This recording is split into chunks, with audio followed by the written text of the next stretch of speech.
반갑습니다. 윤상현입니다. 자, 오르세 미술관 두 번째 시간이죠.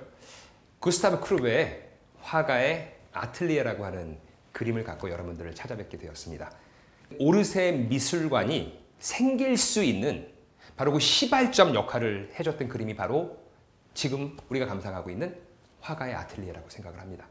미술사에서 리얼리즘이라고 하는 사실주의를 열어 제꼈던 화가가 바로 구스타브 크루베라고 하는 화가죠.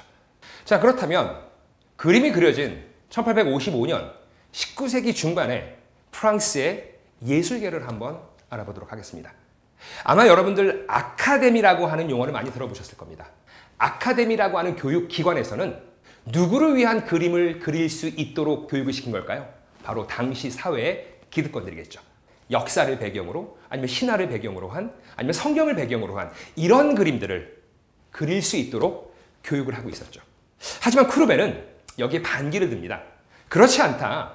우리는 그 시대를 살아보지 않았기 때문에, 예수님을 만나보지 않았기 때문에, 비너스를 만나본 적이 없기 때문에 우리는 그들을 그릴 수가 없다. 화가는 그 시대의 거울로서 내가 알고 내가 경험하는 것들을 그려야 한다라고 제창을 하죠. 그래서 탄생한 그림이 바로 지금 우리가 감상하고 있는 화가의 아틀리에라고 하는 그림입니다. 자, 그럼 첫 번째, 화가의 아틀리에라고 하는 제목답게 그림 중앙을 한번 보도록 하겠습니다. 화가 한 명이 캔버스 앞에 앉아서 그림을 그리고 있죠. 누굴까요, 여러분들?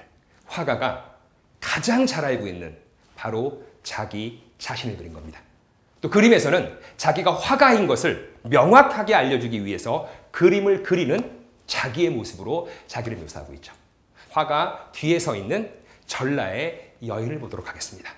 자, 저 전라의 여인, 화가가 등을 돌리고 있습니다. 등을 돌린 저 여인은 무엇을 상징할까요? 한 번도 보지 못했던 비너스를 그릴 때 이상화됐던 여인을 상징한다고 보시면 좋을 것 같아요. 화가의 강한 의지입니다. 나는 앞으로 내가 알지 못하는 이상화된 이런 그림을 그리지 않겠다. 그리고 나는 내가 아는 것을 그리겠다. 그렇기 때문에 캔버스를 잘 보시면 화가가 그림을 그리고 있는 장르는 바로 풍경화입니다. 이 풍경 속의 장소는 어딜까요? 바로 화가의 고향이었던 오르낭이라고 하는 지역이죠. 화가는 앞으로 무엇을 그릴지를 정확하게 묘사했고 화가로서 19세기 어떠한 그림을 그려야 될지를 명확하게 전달하고 있는 부분이고요. 사회주의 성향이 굉장히 강했던 크루베는 당시 프랑스 사회가 갖고 있었던 계급 간의 갈등이나 부조리에 대해서 심각함을 느끼고 있었고요. 그림에서는 바로 당시 사람들의 계층을 묘사했죠. 먼저 우리는 그림의 오른쪽으로 가보도록 하겠습니다. 자, 그림의 맨 오른쪽에 가시면 젊은 남자 하나가 바로 앉아서 열심히 책을 보고 있는 모습을 볼 수 있죠. 누구일까요, 여러분들? 우리가 다 알고 있는 시인 보들레르입니다. 화가와 친분이 있었죠. 이게 바로 19세기 사실주의의 매력이 아닌가 생각을 합니다. 19세기 이전까지 그림에 등장하는 사람은 도상으로서 누군지 확인할 수 있었지만 그 주인공이 누군지는 절대 알 수 없었죠. 바로 크루베가 사실주의를 제창함으로써 현실에 존재했고 자기가 알고 있었던 사람을 모델로 그림을 그린 겁니다. 자, 우리 보들레르 앞에 보면 이런 중년의 부부, 무엇을 상징할까요? 당시 상류 계급의 사람들을 상징하겠죠. 또 그 앞에 보시면 남자 하나가 의자에 앉아서 그림 그리는 크루베의 모습을 관찰하고 있는 모습을 볼 수 있는데 이 남자가 바로 당시 평론가로 유명했고 또 이 크루베에 대해서 좋은 평론을 많이 해줬던 샹플레르라고 하는 평론가까지도 이 그림에 등장을 합니다. 그리고 오른편에 있는 사람 무리 중에서도 맨 마지막 쪽을 보시면은 당시 사회에서 굉장히 큰 영향력을 행사하고 있었던 사상가들, 우리가 알고 있는 프루동이라든가 이런 분들을 우리가 또 그림에서 만나볼 수 있습니다. 오른쪽에 있는 사람들은 바로 당시 사회의 기득권이라든가 사회에 영향력을 행사하고 있는 사람들을 묘사해 놓았죠. 그럼 우리는 그림의 왼편으로 가보도록 할게요. 자, 왼편에 있는 사람들은 어떤 사람들을 묘사했을까요? 대중이라고 볼 수 있고 일반인이라고 볼 수 있는데 그 일반인들의 삶은 그렇게 녹록지 않았던 거죠. 자, 당시 19세기 프랑스가 얼마만큼 국제사회였는지를 볼 수 있는데 자, 다양한 국가에서 온 중국인이라든가 아니면 유대인이라든가 아니면 아랍 상인들까지 전부 하층민 속에 속해 있는 모습을 볼 수가 있습니다.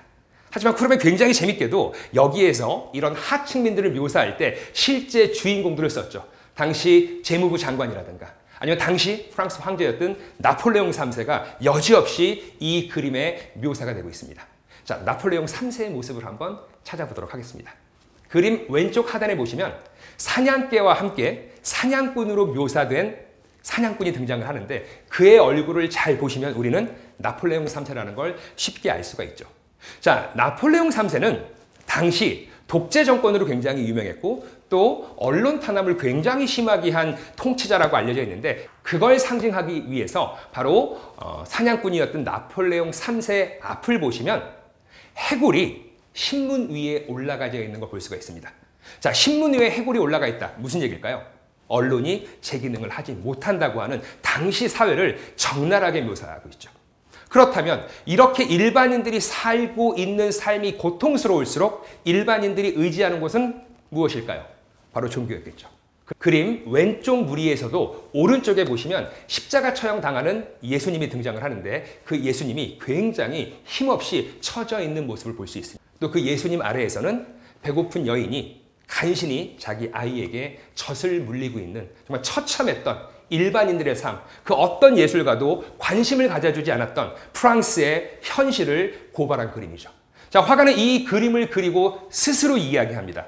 리얼리즘, 사실주의의 시작이다 라고 알렸는데 이 그림을 통해서 후대 화가였던 마네라든가 또 그 마네의 영향으로 결국 우리는 인상주의라고 하는 가장 인기 있는 사조를 만날 수 있게 되었죠.